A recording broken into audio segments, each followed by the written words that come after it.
Imagina tu vida de aquí 40 años. ¿Te imaginas la vida con él? Pues entonces, vete. Pero jamás, jamás tomes la vía fácil.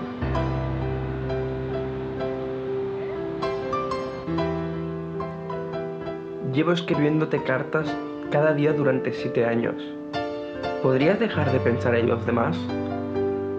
Deja de pensar en lo que quieren tus padres. ¿Qué quieres tú? ¿Y qué harás? ¿Volverás con tu marido? Se trata de tu corazón y no de un simple dinero.